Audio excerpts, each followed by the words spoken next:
গত বছর রোজায় পেঁয়াজ ছিল 40 টাকা, এবার হয়েছে 60 টাকা। বছরের ব্যবধানে 2 কেজির আটার দাম বেড়ে 100 থেকে হয়েছে 120 টাকা।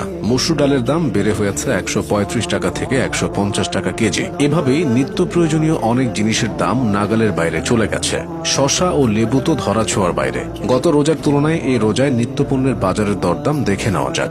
2025 সালে রোজার একদিন আগে ছোট দানার প্রতি কেজি মসুর ডাল বিক্রি হয়েছে 135 টাকায়, যা এখন 140 থেকে 150 টাকায় বিক্রি হচ্ছে।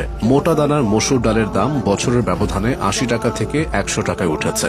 গত বছর অ্যাঙ্কর ডাল বিক্রি হয়েছে 70 টাকা কেজি দরে, যা এবছর 110 থেকে 120 টাকা হচ্ছে।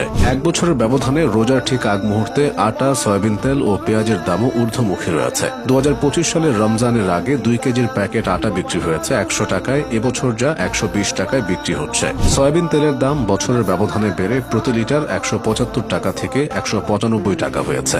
আর গত বছর রোজার একদিন আগে 40 থেকে 45 টাকায় বিক্রি হওয়া পেঁয়াজের দাম এবার রোজা শুরুর আগেই 60 টাকা হয়েছে। তবে প্রতি কেজি আলু এবছর গতবারের দামে অর্থাৎ 20 থেকে 25 টাকায় পাওয়া যাচ্ছে। প্রতি বছর রোজার আগে বেগুন, লেবু ও কাঁচামরিচের দামে বড় পরিবর্তন দেখা যায়, এবারও তার ব্যতিক্রম ঘটে।